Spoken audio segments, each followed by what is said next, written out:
আজি আপোনালোকৰ শ্বহীদ দিৱস উদযাপন কৰিছে, প্ৰাক্তন এজন নেতা এই সংগঠনটো, আজি অনুভৱ কেনেকুৱা? অসম ছাত্ৰ সন্থাৰ ৩৭তম শ্বহীদ দিৱসৰ থলীত উপস্থিত হোৱা সকলো ৰাইজক বিশেষভাৱে আপোনালোকৰ চেনেলক ধন্যবাদ জনাই চেনেলৰ যোগে ক'ব বিচাৰিছোঁ, ইতিমধ্যে ৩৭টা বছৰ গৰকা আৰু ২০০ বছৰ অধিক কাল অসমত বসবাস কৰি অসমৰ জাতীয় জীৱনক এখোজ আগুৱাই লৈ যোৱাৰ মানসেৰে আৰু অৰ্থনৈতিক ভেটিখনৰ লগতে সাহিত্য, ভাষা, সংস্কৃতি সকলো অসমীয়া জাতিৰ সংস্কৃতিক আপোন কৰি অসমীয়া জাতিৰ লগত মিলিত হৈ থকা চাহ জনগোষ্ঠীৰ লোকসকলৰ এটি স্বেচ্ছাসেৱী সংগঠন অসম ছাত্ৰ সন্থাই বিগত দিনত বিভিন্ন সময়তে মাত মাতি আহি জনগোষ্ঠীটোৰ এক দুৰ্ভাগ্যজনক অৱস্থাতো আজি পৰিণত হৈছোঁ। তৎসত্ত্বেও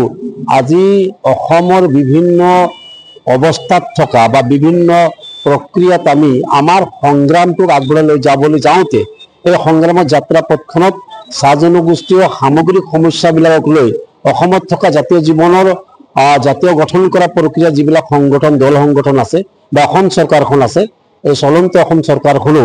আজি গতিশীল অসম চৰকাৰখনো চাহ জনগোষ্ঠীৰ লোকসকলৰ সামগ্ৰিক সমস্যাবিলাক আজি তাৰিখতো তেখেতসকলে মনোগ্ৰাহী হোৱা নাই সমাধান কৰাৰ কাৰণে। এই অনীহা মনোভাৱটো কিয় নাজানিছোঁ।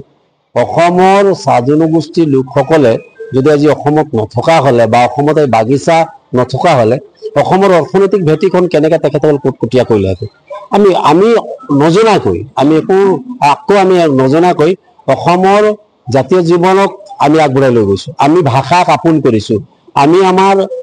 জীৱন ধাৰণটোক আমি অসমীয়া বনাই লৈছোঁ। তৎসত্ত্বেও আমাক আজি অসমৰ এটা অবিচ্ছেদ্য অংগস্বৰূপে ৰখা এই কথাটোক আৰু অসমৰ জাতীয় জীৱনৰ লগত একত্ৰিতকৰণ কৰি জনগোষ্ঠীটোক সমানে লৈ যোৱাৰ কাৰণে আজি সদৌ অসম ছাত্ৰ সন্থাকে জাতীয় যুৱ ছাত্ৰ পৰিষদ আজি অসম সাহিত্য সভাই তেখেতসকলৰ দাবী চনতে চাহ জনগোষ্ঠীৰ দাবীবিলাক এটা সন্নিৱিষ্ট নকৰাত কিন্তু আজি তাৰিখত দুৰ্ভাগ্যজনক কথা। আৰু আমি ভাবোঁ যে অসমত যদি এটা বৃহৎ চাহ জনগোষ্ঠীৰ জাতিটোক এৰি লৈ অসমীয়া জাতি বুলি গঠন কৰে মানে পৰিচয় দিবলৈ যাব, তেতিয়া নিশ্চিতভাৱে এইটো সম্পূৰ্ণ অসমীয়া জাতি হিচাপে তেখেতসকলে পৰিচয় দিব নোৱাৰে। আৰু তৎসত্ত্বে আজি অসমীয়া জাতিটোৰ এটা পৰিচয়ৰ যি এটা সন্ধিক্ষণ তাৰ পৰিচয়ৰ এই সময়ত যিটো এটা মানে মানুহৰ মাজত শংকা আহিছে অসমীয়া জাতি কোন, এনেকুৱা সময়ত আমি নিজক অসমীয়া বুলি ক'বলৈ কুণ্ঠাবোধ কৰা নাই, অসমীয়া ভাষাটোক আপোন কৰি ল'বৰ কাৰণে কুণ্ঠাবোধ কৰা নাই। আজি আমি যে আপোনালোকে চাব একেবাৰে দুখ লগা কথা, কেতিয়াবা ক'বলৈ মনো যায় যে যেতিয়া আমি কৰম সন্মিলন পাতোঁ তেতিয়াহ'লে